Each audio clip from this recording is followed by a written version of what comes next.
horses, whitewater, rappelling, climbing, fly fishing. I love this. To share this with you guys, to find something out about myself, I hope what God's doing in our hearts and our lives touches others in some way. This awakens things in me that I do not get back in the 9 to 5. It's going to bring some stuff up, and I'm really kind of looking forward to that. There's something in me that really wants to do it. There's something in me that's not sure that I can, but I really want to try. I think for me, I'm looking for a little deeper discovery in my life.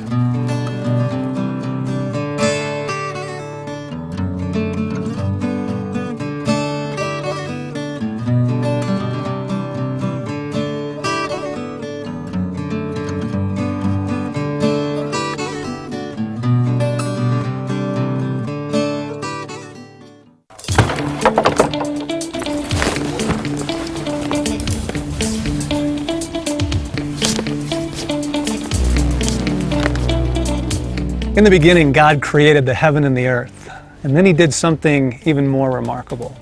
He set His own image on that earth in a very unique way. Male and female, He created them. Hi, I'm John Eldridge. Welcome to the Wild at Heart video series.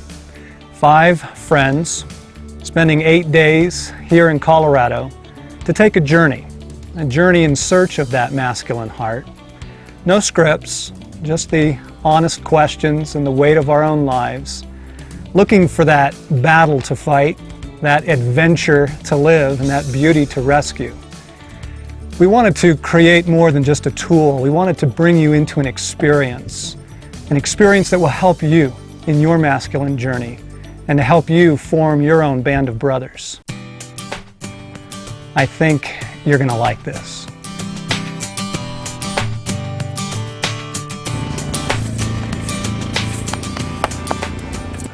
Who is this? Crockett. Hey, Crockett. I've been on a horse one time. 18-wheeler came by and the horse went up and just started taking off, and I got thrown off. He reared up? He reared up, and I was 9, you know. I haven't been on a horse since then. I don't want to look like the fool. I don't want to look like the idiot, you know, falling off the side of the saddle.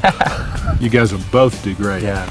We're going to ride up into the mountains, and then break out onto the open meadow up in the high country. We'll need you to lead us, Bart. Well, hey. The race is the part I don't particularly care for. Oh, listen, after the lope, when we're racing, that's scary. I'm worried about that, staying on the horse. He's a firecracker. I got on this guy last year. He was trying to bust out of the corral. It was like a bat out of hell. Genesis 1. In the beginning, God creates man and woman in His image. So the Lord God created them in His image. Male and female, He made them. There's something that God has set within us as men. It's unique to us. Something personal to each man, but then something that really is common to us all. I want that. I feel like that got lost somewhere, maybe back in my past, certainly part of the fall. I want that back. I want it alive. I want it free. I want it restored. What is it that makes our hearts as men come alive? Let's start with films. What are the movies that just get you, out of the seat and you're there. You want it. You're in it. That's it. That's me. For me, it's Glory. I remember the first time I saw Glory. And I remember just weeping in the theater, just crying, thinking men would give their lives for something, really die. And I was just stunned by the story of there's something larger. I want to be a part of something I'd be willing to die for. And up until that point, even though I was a pastor, been a Christian for a while, I don't think I had that. Gladiator, Braveheart, Legends of the Fall, River runs through it. There's something in each of those films that awakens me. I want that. John, I love all those movies you mentioned, but a movie that captured my heart many years ago was Midway. There's something about that movie, just the era of that calls out to me. Captain Matt Garth, played by Charlton Heston, he's dive bombing straight in on the carrier just puts one right down the pipe, Yep. blows the whole thing up. Yep. I mean, that's where I want to be. Yeah. That's where I want to be. Yeah. Because he was living in something much larger than himself. Yeah. John, you mentioned A River Runs Through It. Just love that movie. And what strikes me about that is it's caught in an era of time where men were required to be men. I mean, there was something substantial and masculine about their place in the world. There's something about that I want to go there, Yep. and I want to be caught up in a life that really requires me to be more than what I usually find myself living out of. I was captured by the recent version of King Arthur. King Arthur is just a man of great wisdom, and he's built a kingdom, a domain where peace reigns and people prosper, and yet he knows that war is just on the other side of that, to maintain that and to fight for people and to sacrifice his life as well. That captured me. Here's the next question. Who do you want to be? In those movies, who are the guys that you say, to be like that? Who do we want to be, or who are we afraid we might be? Yeah. Right. All right. Big difference. Start with who do you want to be? Okay. Who do you want to be? You want to be the hero. You want to be the main guy, the guy who comes through. Yeah. And you know that's true, that's what you desire, but you almost feel funny saying it. Yeah. Because there's some part of us that seems resigned to, I'll have a B role. Gare, what about you? Who do you want to be? Well, I mentioned King Arthur. I love the wisdom with which he reigns and rules and lives. Now, the other one that captures me, of course, is Gladiator. And just a subtitle that they had on an advertisement was simply the sentence, "A hero will rise." And just that alone captures me, because I just want to think that the hero in me will rise when it needs to be there. First time I saw Gladiator, I was crying at the end of the movie. I mean, just kind of quietly trying to hide it from everybody else, but there was just something in me. I was filleted by it. There's the man I want to be. There's something about Maximus. He is a man of genuine strength. He's the real deal.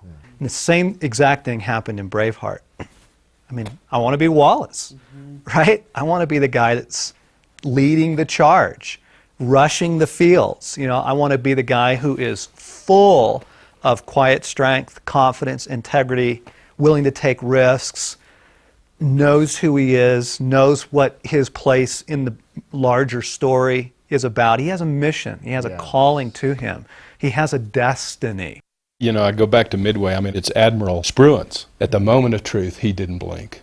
Wow. That's who I want to be. Wow. That's awesome. This is core, isn't it? I mean, you poll 100 men and you ask them favorite movies, who do they want to be, what's the role they want, and it will be something like this. There's a universality to it, because when God gives the image, he gives it at the level of gender.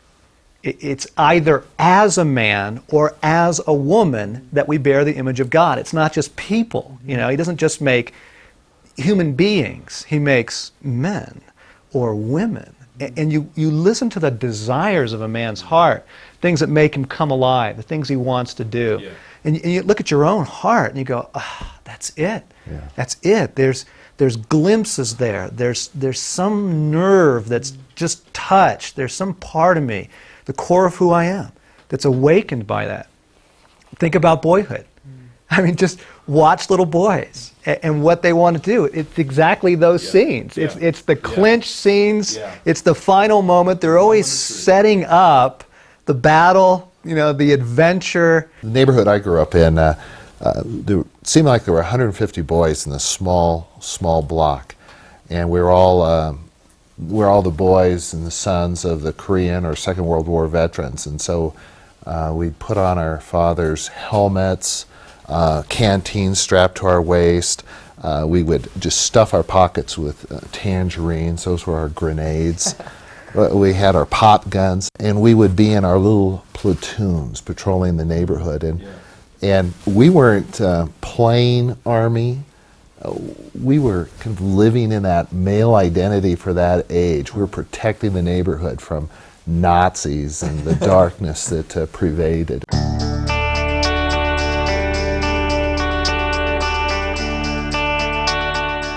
See, here's the deal. Little boy wants to know, am I powerful? Am I dangerous? Have I got what it takes? Little girl says, am I lovely? You know, do you see me? Will you fight for me? Do you delight in me? There's the two. There's the two genders. And somewhere along the line, it gets lost. Somewhere in the transition, as we go through life, as we take the wounds, as culture hammers us into its identity, we lose heart. We lose heart. And you don't see men taking risks and playing the hero. You see them playing it safe and holding back and giving up their desires for a battle to fight, an adventure to live, a beauty to rescue. They don't live there. Something's lost, something essential to who and what we are and what we want to be. What is it that you want to be known as a man? I just want people to say, Gary was strong, he was wise and discerning, and he was willing to give that to me when I needed it. He didn't hold it back. Even if it meant some sort of loss for him, he would give that to me. Courageous. That I had it when it was time to come through, that I had what it took. I want to be remembered as a man who lived in a much larger reality than day-to-day life. I had what was needed in the moments of greatest testing, that I really could come through. To hear the words, well done, really strike me deeply. To hear the final evaluation as well done, well done.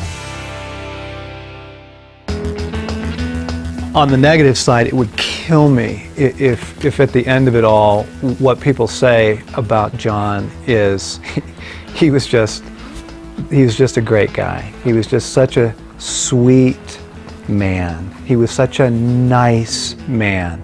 That would kill me. I want them to say his sons are valiant because of the way he raised them. His wife is radiant because of the way he fought for her. I want them to say of me, he was daring. He risked.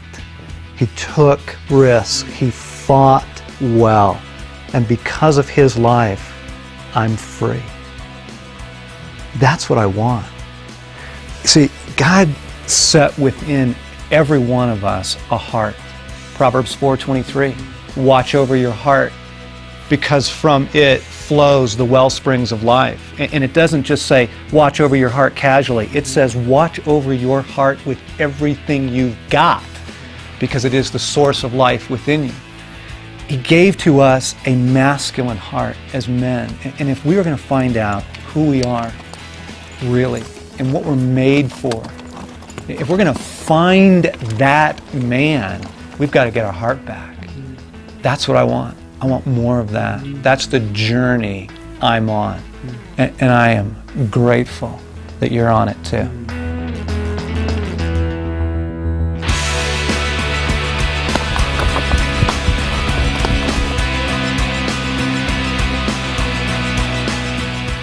You know, it's just nothing like being out here, outdoors. There's just something about being out here that just, you know, speaks to your heart, calls you out. Yeah, it's true. Morgs, how was the ride? Wow, it was really great. It was really great. It kind of felt like a rite of passage in a way. I mean, as soon as you get near the horse and touch it, that apprehension kind of stirs up, and it seems like part of your heart really is still a young boy from that kind of experience I had at 8, but kind of through riding, you feel like it gets initiated and it feels more like a man when you get off. It was just great to be doing together. You know, I don't know that on my own at this stage I'd want to go horseback riding per se. Yeah. But doing it together, the different personalities of the horses, each of our different personalities, and just kind of being in it together. Here's what's fascinating. When God creates Adam, you look at Genesis chapter 2, he creates him outside the garden. Adam is created outside of Eden, and then God brings him into Eden. Men don't have a nesting instinct.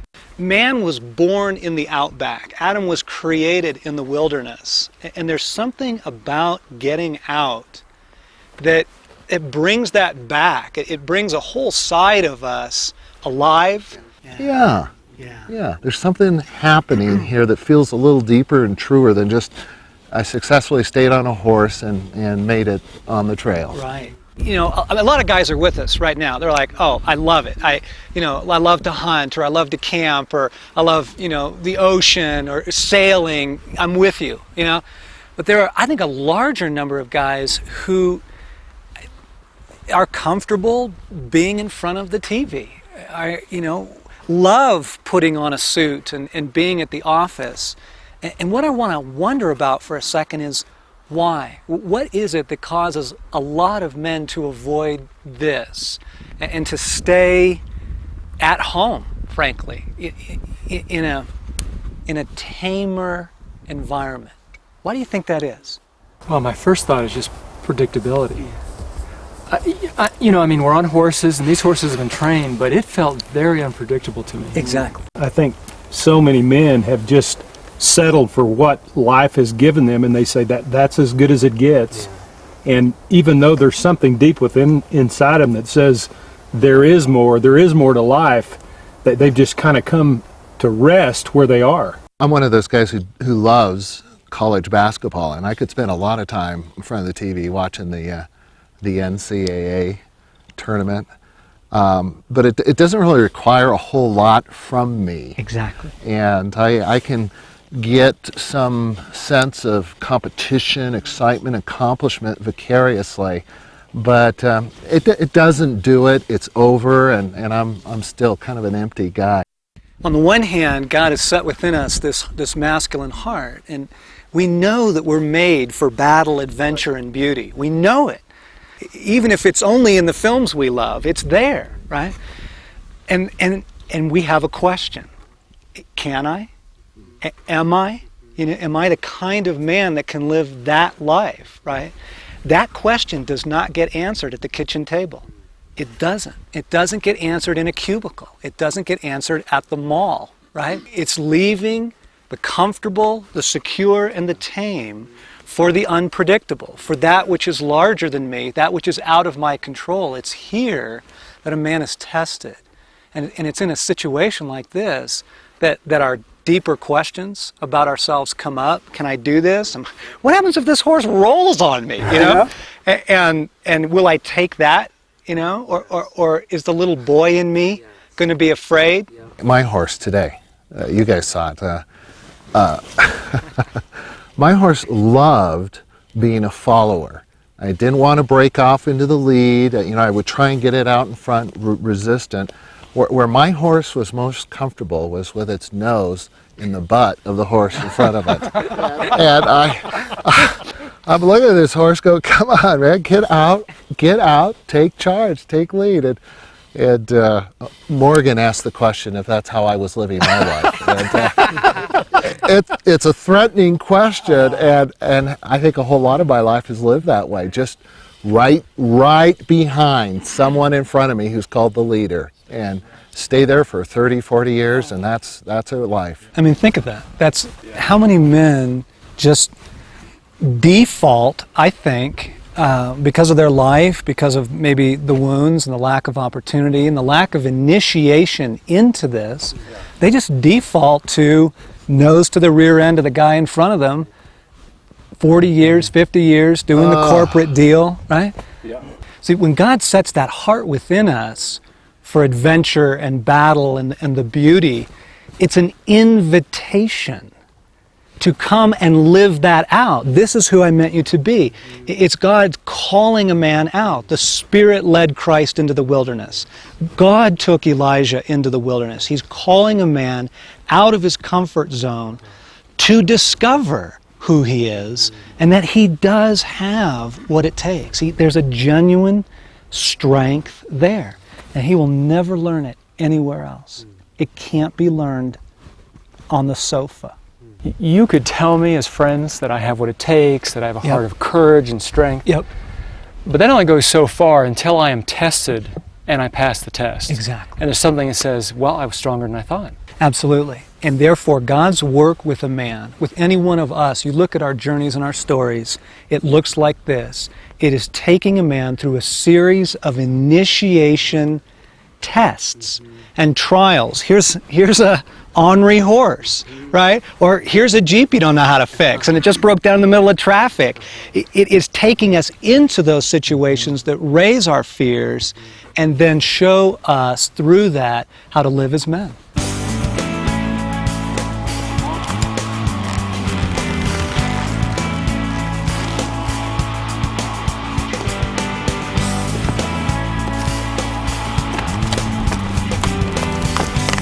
Walter Brueggemann describes God as wild, unfettered, dangerous, and free.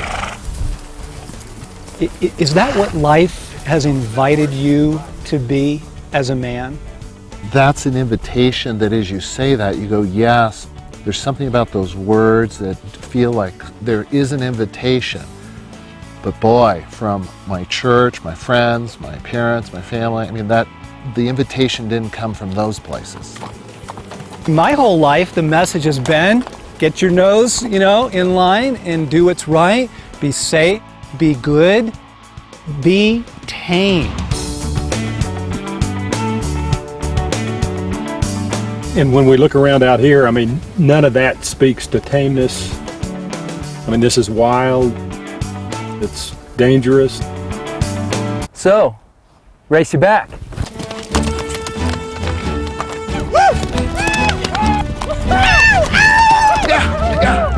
Come on, yeah!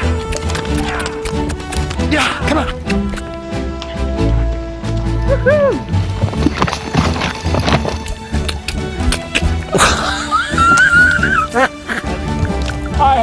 Hey, stop!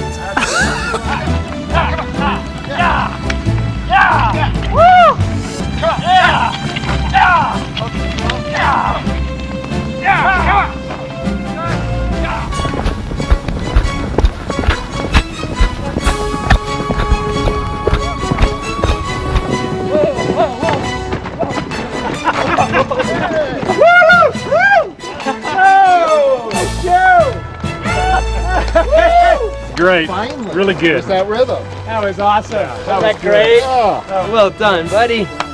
Okay, now, from my vantage point, I couldn't tell who won. Who won? I loved it. That horse I was on was a rocket. Pudge was not the right name for that thing.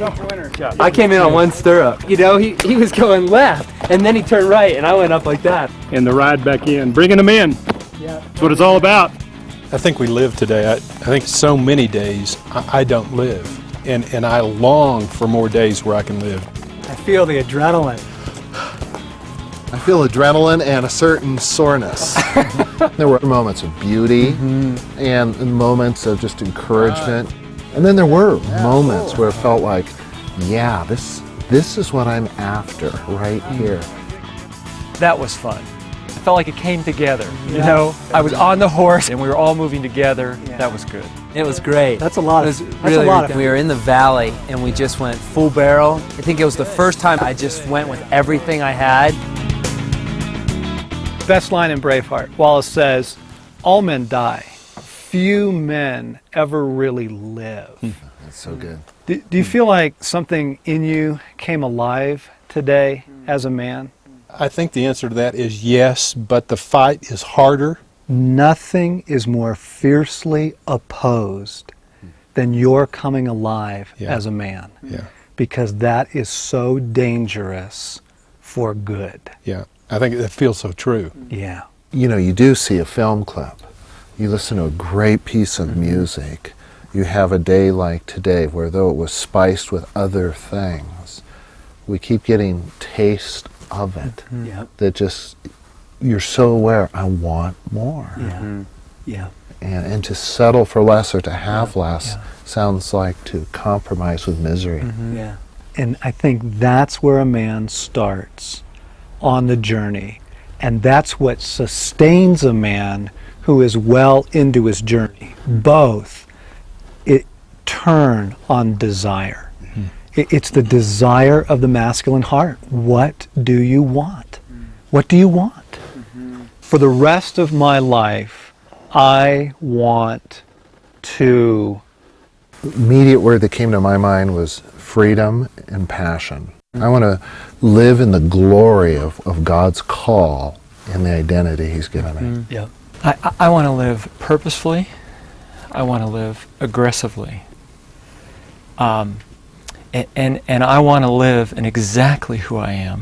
I want to first discover who I am, believe that, and then live with abandon and courage and offer that to the world, ransoming people, setting them free to walk as God's intimate allies. I think for me it's who God made me to be, because I've lived on the other side a lot of my life. And there's a lot of disappointment in that, a lot of discouragement, but I've tasted the other side. And it's freedom. Yep. It's being in this band of brothers that I think helps us all on this journey. Yeah. I mean, trying to do this alone, I'd be so lost. Yeah. Just, it doesn't work. John, you know that thought of don't ask what the world needs, Yep. but ask what makes you come alive. Because ultimately that's what this world needs. And I just think that is so good and so true.